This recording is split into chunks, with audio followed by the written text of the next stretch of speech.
Bonjour tout le monde, j'espère que vous allez bien. Je prends juste un petit 2 minutes pour venir vous expliquer parce qu'il y en a qui ne doivent pas comprendre. Dans ma première vidéo, je dis qu'on part le 2 août, puis là je donne la date du 3 juillet, j'ai attendu 2 mois. C'est seulement que le 2 août, c'était notre date qu'on avait déjà prévue, ça faisait longtemps pour partir. Puis Danny, lui, finissait de travailler le 3 juillet. Donc, en plus de ne plus avoir d'appartement depuis le premier, on avait comme un mois à tuer entre les deux. Fait qu'on s'est dit qu'on allait faire un petit pré-voyage. Fait que on est parti le 3, on est allé sur la côte nord, après ça on a fait la Gaspésie, on est rentré au Nouveau-Brunswick, on est allé à l'île du Prince-Édouard. Présentement on est en Nouvelle-Écosse, puis la semaine prochaine on va remonter au Nouveau-Brunswick pour aller faire la vallée de la Matapédia, puis pour rentrer pour le 2 août. Fait que on va vous sortir quelques petites vidéos sur ce qu'on voit présentement. Je vais mettre sa chaîne en description. Fait que vous allez pouvoir aller vous abonner puis regarder le voyage d'un autre angle. Fait que je voudrais vous inviter aussi le 2 août. Si vous êtes disponible puis c'est pas trop loin. Au parc Casimir des Sols pour le pique-nique officiel de départ. Ça va nous faire plaisir de vous rencontrer, de vous serrer la main avant notre départ officiel. Puis je voudrais aussi prendre un petit moment pour remercier ma soeur Mélissa puis mon beau-frère Patrice. Ils m'ont donné toute une opportunité cet hiver en me laissant leur garage pour monter la vanne. Si c'était pas d'eux, ça serait pas possible. Je serais en train de monter la vanne. Fait que Mélie, Pat, vraiment merci beaucoup. Je vous aime profondément. Sur ce, bon visionnement.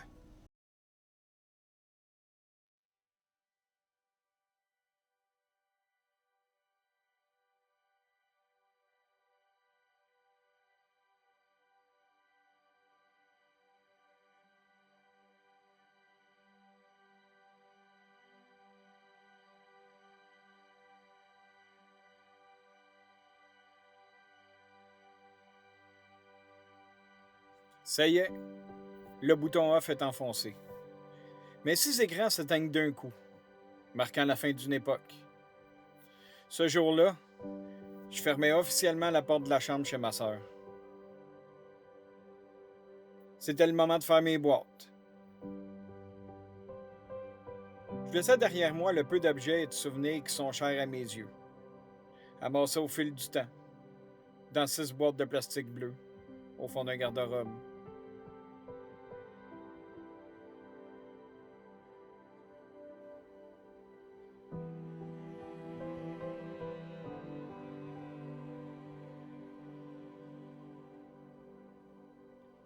Après avoir rangé mon linge dans un panier pour l'embarquer,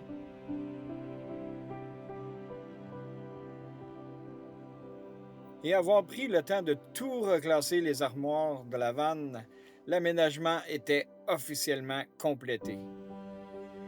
J'emménageais enfin dans ce qui allait devenir ma maison pour les prochaines années.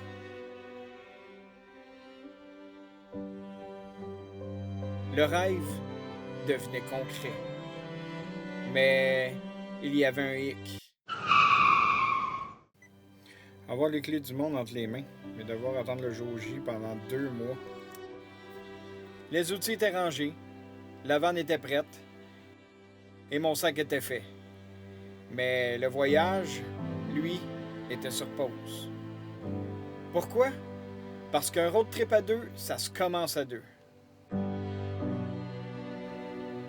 Pendant que Danny David donnait toutes ses dernières semaines au boulot, moi, je prenais mes marques en solo. Je me bâtissais une nouvelle routine. Orchestrer l'espace, ranger le pain. Faire la vaisselle dans 2 mètres carrés. Et savourer mes premiers cafés à bord. Tout en comptant les jours impatiemment. Disons que mes plus beaux paysages de l'époque, c'était les vues de ma dashcam stationnée dans le parking du bureau en gros, du Dollarama et du Walmart. La vraie vie de vanne, en attendant le grand départ. 2 mois, c'est long quand t'as juste envie d'aller conquérir le monde. J'ai replacé la vaisselle 10 fois. et imaginer nos itinéraires 1 million de fois. Et la vie en vente, ça commence aussi avec son lot de surprises. Je vous dis que ça commence bien. Première journée. Je pars de chez ma soeur. Première journée où je vis totalement dans la van. Là, je suis revenu parce que je viens de chercher quelques affaires, mais je suis vraiment déménagé dans la van à 100%. Qu'est-ce qui se passe? Moi, j'ai tout le temps dit, quand je chauffais des camions, si tu veux être sûr qu'il t'arrive à rien, reste chez vous. Ben, j'ai eu la preuve que c'était de même avant de life. Ouais. Première journée, regardez ça. Oups! Le vois-tu? Regarde ça. Une belle grosse roche. Croise un camion. Il perd une roche. Boum! Scrape la windshield. On le voit peut-être pas, mais le derrière du miroir aussi. Il y a plein de vitres là.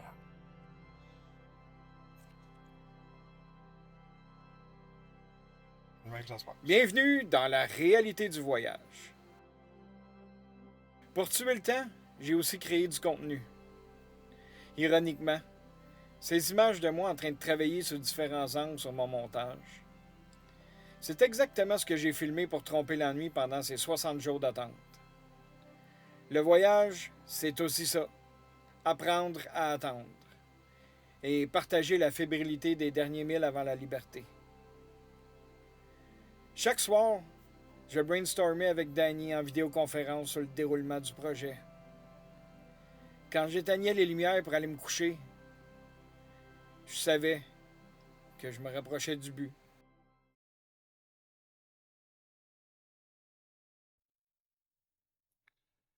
Enfin, on est rendu le 3 juillet. Après toute cette attente-là, c'était le temps que ça finisse. Toute cette attente qui se résume à ces quelques minutes où j'attends Danny, David. Parce qu'il est presque que 11h30. Puis il sort à 11h30. Fait que Danny s'en vient, il embarque dans la van, puis on commence le voyage. Bon, enfin, lève-là. Yo, man! Hey, man. Hey, c'est fini! C'est là, man. C'est fait! Ah ouais, embarque! On sac notre camp! Fait que... on start.